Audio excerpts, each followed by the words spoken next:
Halo guys, ketemu lagi dengan saya Hadrian di Genesis Trading System.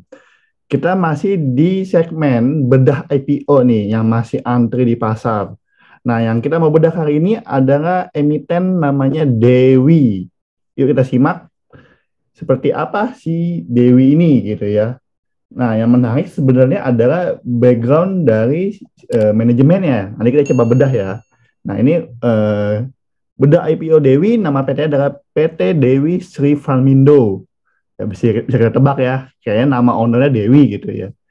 Nah, ini bedah IPO oleh saya, PT Dewi Sri Farmindo, kodenya di Dewi ya. Nah, seperti biasa ada 6 section yang kita akan bedah hari ini adalah structure IPO-nya, company profile, financial highlight, tujuan penggunaan dana IPO tersebut, kebijakan dividen, tentu ini yang daya tarik investor, kesimpulan dari sisi valuasi, apakah murah atau mahal, kita akan coba menghitung PER, price earning ratio, dan PBV, price book value. Lanjut. Nah, ini structure IPO-nya ya.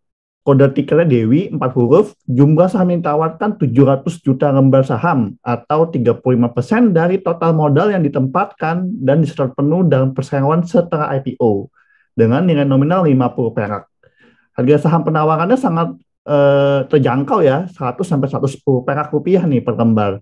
Dan perkiraan kita adalah di papan pengembangan. Nilai IPO sendiri nggak terlalu besar ya, raising fund sekitar 70 sampai 77 miliar gitu ya. Nah, kegiatan usaha dia adalah bergerak di bidang budidaya ayam, ras pedaging, dan perdagangan eceran hewan ternak. Sebenarnya di ayam ya. Sektornya anti consumer non cyclicals. Penjamin emisi ini adalah KGI Sekuritas dan Bina Arta Sekuritas. Dan tidak ada waran. Nah, jadi yang di bidang budidaya ayam ini kan pemainnya banyak yang gede-gede ya, seperti Cepin, Cangon Pokpan, Java, dan segala macam, tapi mereka seperti yang lingkupnya lebih besar. Nah, Dewi ini akan bersaing atau tidak? Kita coba bedah. Next. Nah, jadwal sementaranya sebenarnya book building ya, masa penanganan awal sudah berakhir. Kira-kira nanti ada offering nih, 11-13 Juli. Jadi besok, Senin, ini sudah masa offering nih, Senin sampai Rabu ya. Kira-kira dia akan listing tanggal 15 Juli. Nah, jadi besok kita akan tahu harga IPO-nya di 100 sampai 110 dan kita bisa join di pouring di masa offering. Nah, company profile-nya sebenarnya di sini di daerah Cianjur ya, dan tidak terlalu banyak ini ya apa yang gimana banget. Intinya dia adalah budidaya ayam gitu ya. Nanti kita akan coba lihat beberapa foto-foto perseroan. Perseroan itu sendiri sebenarnya termasuk baru ya, 2019 gitu. Jadi usianya masih nggak terlalu jauh. Nah, nanti kita lihat nih, dia penjualannya sebenarnya nanti di 2019 masih banyak ayam broiler, tapi ini di 2020 dan 2021 emiten ini mulai berkembang penjualan namanya karkas nih. Guys, jadi ini 2019 kan ijo-ijonya yang ayam broiler ya.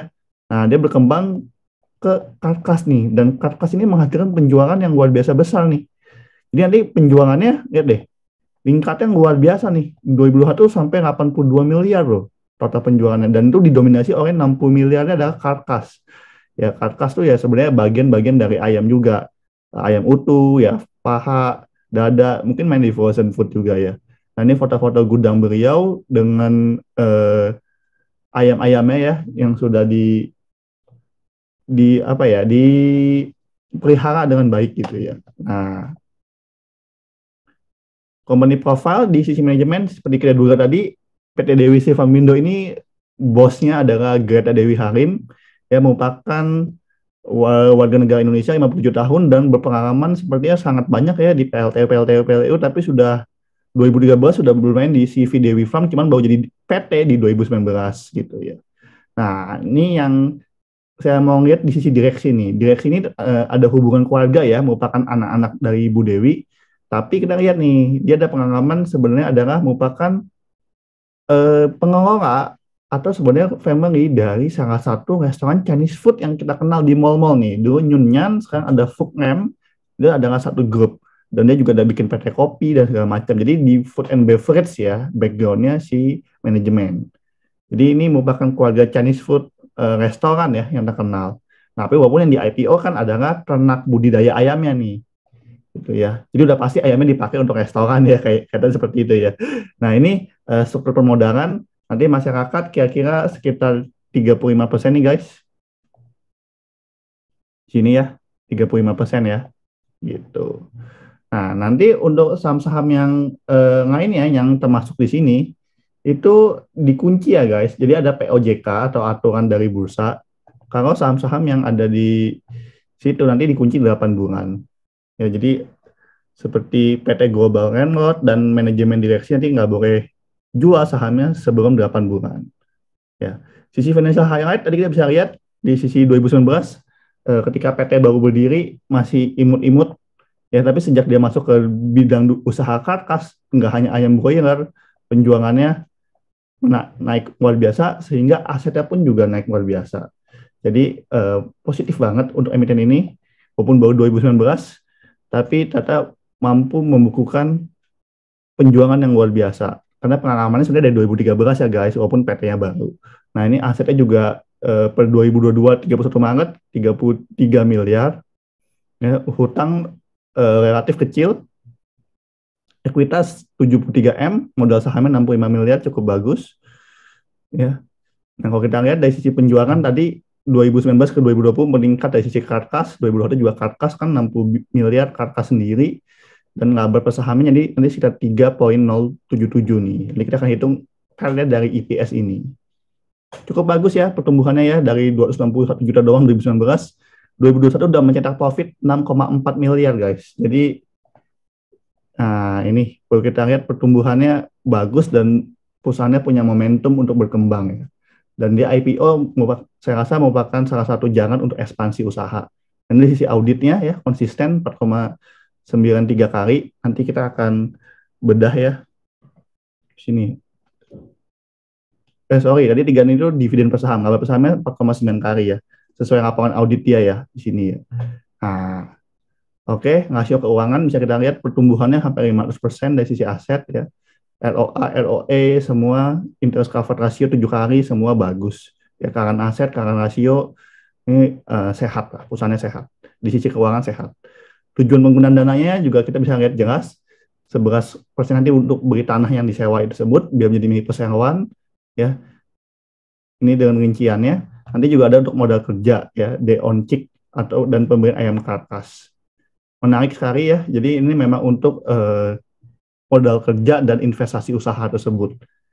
Nah, risiko utama usaha ini sebenarnya adalah di wabah penyakit unggas nih. Seperti dulu ada flu burung ada segala macam. Makanya ini sudah dimitigasi dengan avian influenza nih. Jadi sebenarnya perseroan sudah tahu risiko-risiko utama dan sudah diantisipasi guys. Bagus.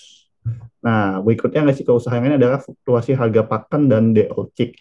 Nah, tapi ya selain suplemen import, nilai tukar kurs juga mereka sudah berusaha untuk memanage-nya dengan supplier mereka sendiri.